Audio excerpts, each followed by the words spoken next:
وَلَوْ نَزَّلْنَا عَلَيْكَ كِتَابًا فِي قِرْطَاسٍ فَلَمَسُوهُ بِأَيْدِيهِمْ لَقَالَ الَّذِينَ كَفَرُوا إِنْ هَذَا إِلَّا سِحْرٌ مُبِينٌ وَقَالُوا لَوْلَا أُنزِلَ عَلَيْهِ مَلَكٌ وَلَوْ أَنزَلْنَا مَلَكًا لَقُضِيَ الْأَمْرُ ثُمَّ لَا يُنظَرُونَ وَلَوْ جَعَلْنَاهُ مَلَكًا لَجَعَلْنَاهُ رَجُلًا وَلَلَبَسْنَا عَلَيْهِمْ مَا يَلْبِسُونَ وَلَقَدِ اسْتُهْزِئَ بِرُسُلٍ مِّن قَبْلِكَ فَحَاقَ بِالَّذِينَ سَخِرُوا مِنْهُم مَّا كَانُوا بِهِ يَسْتَهْزِئُونَ قُلْ سِيرُوا فِي الْأَرْضِ ثُمَّ انظُرُوا كَيْفَ كَانَ عَاقِبَةُ الْمُكَذِّبِينَ۔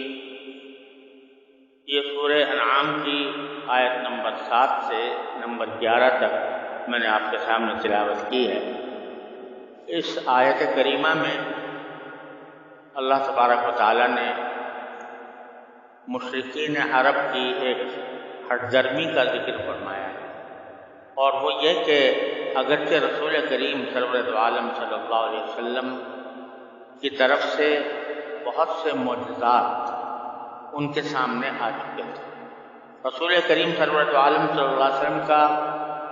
کردار اور اخلاق ان کے سامنے آ چکا تھا، جو بذات خود ایک معجزے سے کم نہیں، اور قرآن کریم بطور ایک معجزے کے ان کے سامنے آ چکا تھا۔ اس کے باوجود وہ نت نئے مطالبے کرتے رہتے تھے کہ ہمیں فلاں معجزہ دکھائیے، فلاں معجزہ دکھائیے، اور اس کی وجہ سے بعض صحابہ کرام اور کسی وقت رسول کریم صلی اللہ علیہ وسلم کو بھی یہ خیال ہوتا تھا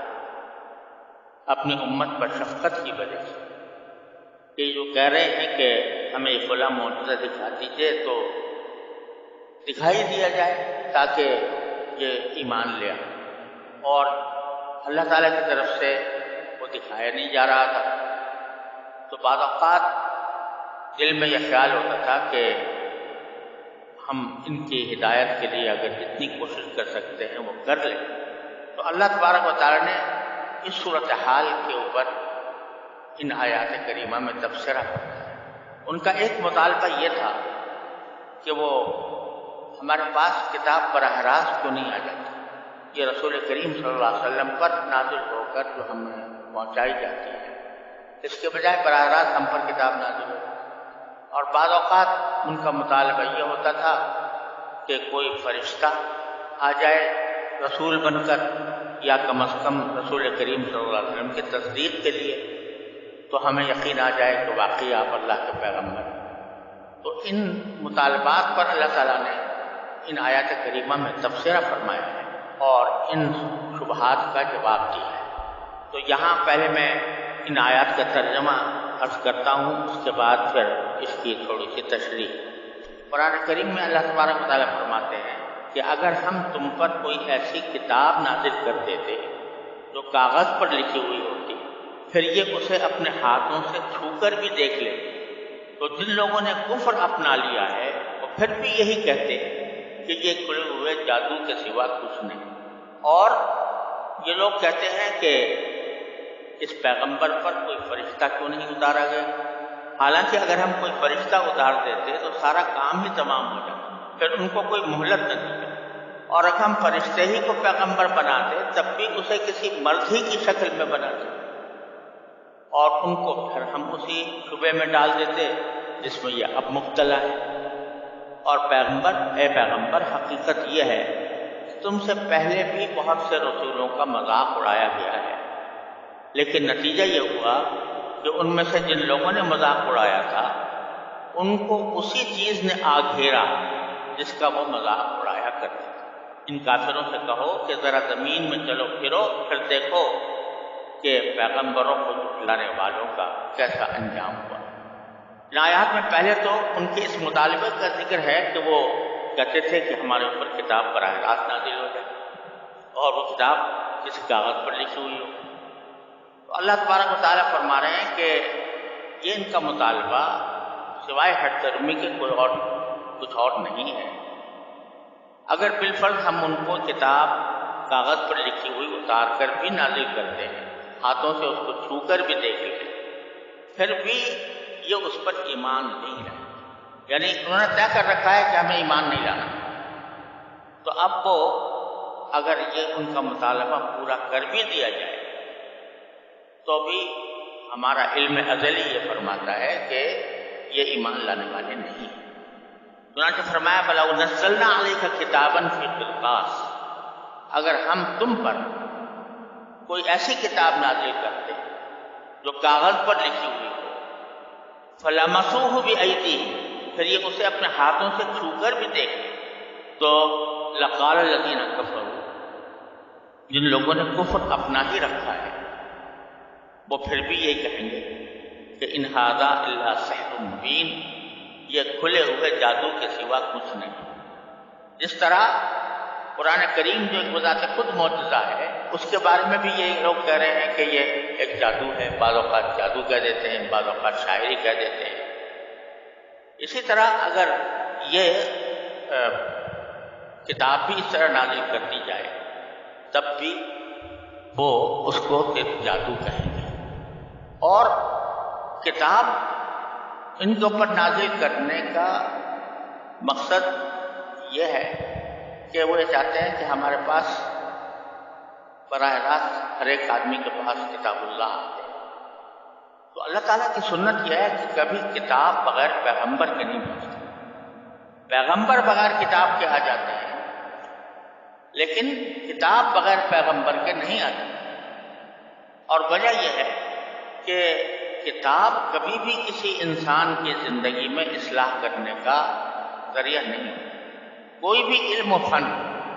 وہ محض کتاب کی بدولت حاصل نہیں ہو سکتا جب تک کہ کوئی استاد نہ ہو، کوئی معلم نہ ہو۔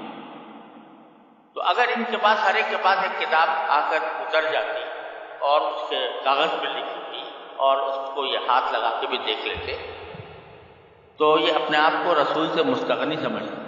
کتاب ہمارے پاس براہ راست آ گئی، لہذا اب ہمیں رسول کی کوئی ضرورت نہیں، علیہ باللہ۔ تو اس صورت میں یہ ہوتا کہ یہ سب براہ راست کتاب پڑھتے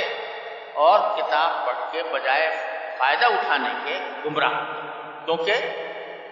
رسول کو تو بھیجا ہی جاتا ہے کتاب کی تشریح کے۔ جیسے کہ اگر کوئی کسی علم و فن کی کتاب ہو، میڈیکل سائنس کی کتاب ہے، وہ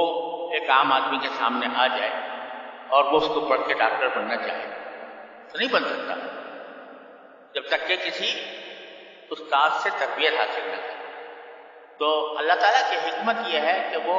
کتاب تنہا نازل نہیں کرتا بلکہ اس کے ساتھ معلم کے طور پر رسول بھیجتا ہے۔ تو اس لیے یہ مطالبہ ایک طرف تو ایسا ہے کہ یہ اس کے پورا ہو جانے پر بھی ایمان لانے والے نہیں ہیں اپنے ہر درمی کی وجہ سے، دوسرے اللہ تعالیٰ کے حکمت کے خلاف کہ کسی کو اس طرح کتاب دے دی جائے رسول کے بغیر۔ دوسرا ان کا مطالبہ یہ تھا کہ ہمارے اوپر تو فرشتہ نازل کیا گیا، وَقَالُوا لَوْلَا أُنزِلَ عَلَيْهِ مَلَكٌ۔ اب اس کے دو مطلب ہیں،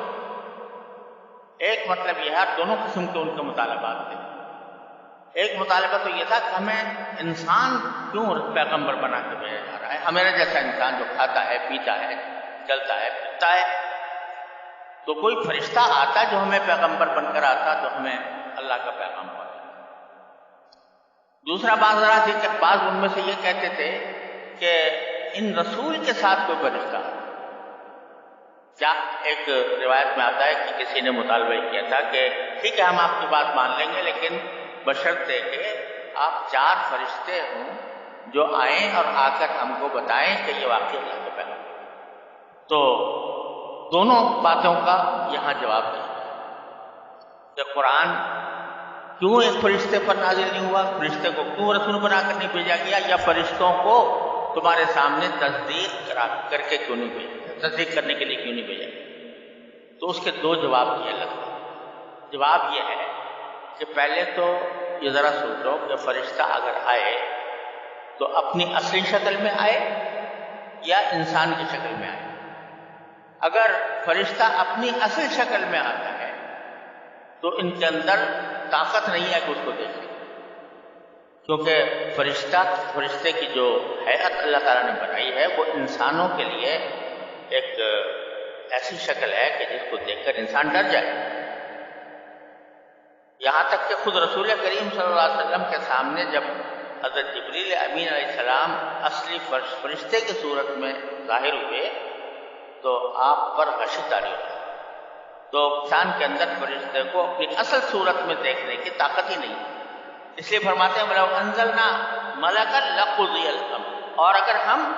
فرشتے کو نازل کرتے تو معاملہ ہی تمام ہو جاتا. معاملہ تمام ہونے کے دو مطلب ہیں. ایک مطلب تو یہ کہ یہ ان کو دیکھ کر برداشت ہی نہ کر سکتے اور ختم ہو جاتے سب جب اصلی شکل میں دیکھیں. اور دوسری وجہ یہ ہے معاملے کام تمام ہو جانے کی کہ اللہ تعالیٰ کی سنت یہ ہے کہ جب کوئی کافر کسی معجزے کا مطالبہ کرتا ہے اور اس معجزے کو اس کے مطالبے کے مطابق دکھا دیا جاتا ہے تو اور پھر بھی وہ انکار پر جمع رہے یا کفر پر جمع رہے تو پھر اللہ تعالیٰ اس کو ہلاک ہی کر دے. پچھلے قوموں میں یہی ہوتا رہا. عاد میں، سمود میں، نوح علیہ السلام کی قوم میں، موسیٰ علیہ السلام کی قوم میں،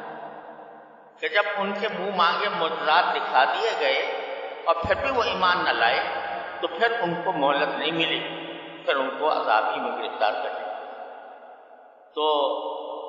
پہلی بات لقضی الامر کے اندر دونوں باتیں داخل ہیں. ایک تو ان کے اندر طاقت نہیں ہے دیکھنے کی، یہ اس کو دیکھ کر مر جائیں گے، اور ثم لا ينظرون، پھر مہلت ہی نہیں ملے گی. اور دوسرا یہ کہ ہماری سنت یہ ہے کہ معجزہ دیکھنے کے بعد، یعنی وہ معجزہ جو ان کا منہ مانگا معجزہ ہو، اس کے بعد بھی اگر یہ کفر پر قائم رہیں تو ان کو مہلت نہیں ملتی، ان کا کام تمام کر دیا جاتا ہے. تو یہ تو وہ صورت ہے جبکہ فرشتہ اپنی اصل صورت میں آئے، تب تو یہ حال ہوگا. یا تو ویسے ہی مر جائیں گے دیکھ کر، یا اللہ تعالیٰ ان کو ہلاک کر دے گا. اور دوسری صورت یہ ہے کہ انسانی شکل میں لایا جائے فرشتے کو تاکہ یہ اس کو برداشت کر سکے. تو پھر وہی سوال کھڑا ہو جائے کہ یہ تو انسان ہے، اس کو فرشتہ ہم کیسے سمجھیں، رسول کیسے مانیں. تو وَلَوْ جَعَلْنَاهُ مَلَكًا، اور اگر ہم ان کو فرشتہ بنا کر بھیجیں یعنی انسانی شکل، تو لَجَعَلْنَاهُ رَجُلًا، تو ہم اسے انسان ہی کی شکل میں بھیجنے پر مجبور ہوں گے کیونکہ ان کے اندر طاقت ہی نہیں دیکھنے کی اثر فرشتہ. تو وہ انسانی شکل میں آئے گا، ایک مرد کی شکل میں آئے گا. وَلَلَبَسْنَا عَلَيْهِمْ مَا يَلْبِسُونَ، اور اس صورت میں ہم انہیں اسی شعبے میں ڈال دیں گے جس میں آج مبتلا ہے. یہ انسان ہے، یہ تو اس کو فرشتہ مانیں گے ہی نہیں اور کہیں گے جیسے اب رسول کریم صلی اللہ علیہ وسلم کو کہہ رہے ہیں کہ یہ ہم جیسے انسان ہیں لہذا ہم ان کو کیسے مانیں، تو اس وقت بھی یہ کہیں گے لَلَبَسْنَا عَلَيْهِمْ. لہذا یہ ان کا مطالبہ کسی بھی صورت قابل عمل نہیں کہ فرشتہ بھیجے، اللہ تعالیٰ کی سنت کے بھی خلاف. دوسری بات یہ بھی ہے اس میں کہ جو بھی کہا گیا کہ اگر ہم نے فرشتہ ہم نازل کریں اپنی اصل صورت میں تو لقضی الامر، کام تمام ہی ہو جائے. اس کے دو معنی تو میں نے ابھی عرض کیے. تیسرے معنی اس میں یہ بھی ممکن ہے اور بعض مفسرین نے اس کا ذکر کیا ہے کہ اگر بالفرض فرشتہ آتا ہے اور فرشتہ ایسی چیز ہے کہ جس کو نہ بھوک لگتی ہے، نہ پیاس لگتی ہے، نہ کوئی نفسانی خواہشات اس کے اندر پیدا ہوتی ہیں، اور ان کو دیکھتا ہے کہ یہ کوئی حرام کھا رہے ہیں اور ان کو منع کرتا ہے، تو اس کے جواب میں ان کو یہی کہنا تھا کہ بھائی تم ہمیں کیسے منع کرتے ہو، تمہیں تو نہ بھوک لگتی ہے، نہ پیاس لگتی ہے، نہ تمہارے دل میں کوئی خواہش پیدا ہوتی ہے، تو تم ہمیں یہ کیا سکھانے آ گئے. تمہیں اگر بھوک لگتی، پیاس لگتی، تمہارے دل میں خواہشات پیدا ہوتی، تمہاری انسانی حاجتیں ہوتی، تو پھر بے شک ہم سمجھتے ہیں کہ بھائی یہ تم جو ہمیں حکم دے رہے ہو یہ ہماری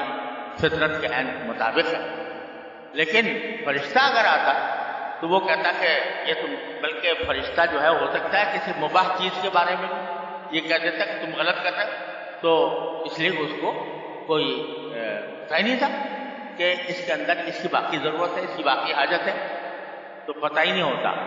تو اس لیے وہ اتنی سختیاں کرتا تمہارے اوقات کے لقوی الحمد کہ کام تمام ہی ہو جاتا تمہارا۔ یہ ساری وجوہ ہیں جس کی بنا پر ہم نے کوئی فرشتہ نازل نہیں کیا۔ اب رسول کریم صلی اللہ علیہ وسلم کو تسلی دی جا رہی ہے کہ یہ آپ کے دل میں یا صحابہ کرام کے دل میں جو خیال پیدا ہو رہا ہے کہ بھئی ان کے معجزات دکھا دیے جائیں، ایک حجت تمام ہو جائے، یہ کم از کم ہو سکتا ہے کوئی ان میں سے ایمان لے آئے، تو رسول کریم صلی اللہ علیہ وسلم کو تسلی دی جائے وَلَقَدِ اسْتُهْزِئَ بِرُسُلٍ مِّن قَبْلِ، آپ پرواہ نہ کریں کیونکہ در حقیقت یہ تم سے پہلے بھی بہت سے رسولوں کا مذاق اڑایا گیا، مذاق اڑایا گیا ہے، اور پھر یہ ہوا کہ جن لوگوں نے مذاق اڑایا تھا، جس چیز کا مذاق اڑایا اسی نے ان کو آگے فَحَاقَ بِالَّذِينَ سَخِرُوا مِنْهُمْ مَا كَانُوا بِهِ يَسْتَهْزِئُونَ، جن لوگوں نے مذاق اڑایا تھا ان کو اسی چیز نے آ گھیرا جس کا وہ مذاق اڑایا کرتے تھے۔ تو آپ ان کی فکر میں نہ پڑیں، جس طرح پہلے رسولوں نے برداشت کیا اس طرح آپ بھی برداشت کرتے رہیں، اور البتہ ان سے یہ بات کہہ دو کہ قُلْ سِیرُوا فِی الْأَرْضِ، ذرا زمین پر میں چل پھر کر دیکھو، ذرا چلو، ثم انظروا، پھر دیکھو کیف کان عاقبۃ المکذبین، جن لوگوں نے رسولوں کو جھٹلایا تھا اور اسی قسم کے اعتراضات کیے تھے، اسی قسم کے مطالبے کیے تھے جیسے تم کر رہے ہو، تو ان کا انجام کیا ہو؟ کیونکہ اہل عرب جو ہیں وہ خاص طور پر سمود کی بستیوں سے گزرتے تھے، جب تجارت کے لیے شام جاتے تھے تو سمود کی بستیاں راستے میں پڑتی تھیں، ان کو یہ دیکھا کرتے تھے کہ جس طرح کھنڈر بنے ہوئے پوری کی پوری قوم ہلاک ہو، اور اسی طرح بعض اوقات یمن کے اندر ان کا جانا ہوتا تھا، تو اس یمن کے اندر بھی وہ حضرت قوم عاد کی کا انجام دیکھا کرتے، شام جانا ہوتا تھا تو لوط علیہ السلام کی بستیوں کو دیکھتے تھے کہ کس طرح تباہ ہوئی، تو بھائی وہاں چل کے دیکھو ان کے ساتھ کیا معاملہ ہے، اگر تم بھی اسی روش پر کار بند رہو گے جس روش پر وہ قومیں تھیں تو پھر تمہارا انداز بھی یہی ہوگا۔ وآخر دعوانا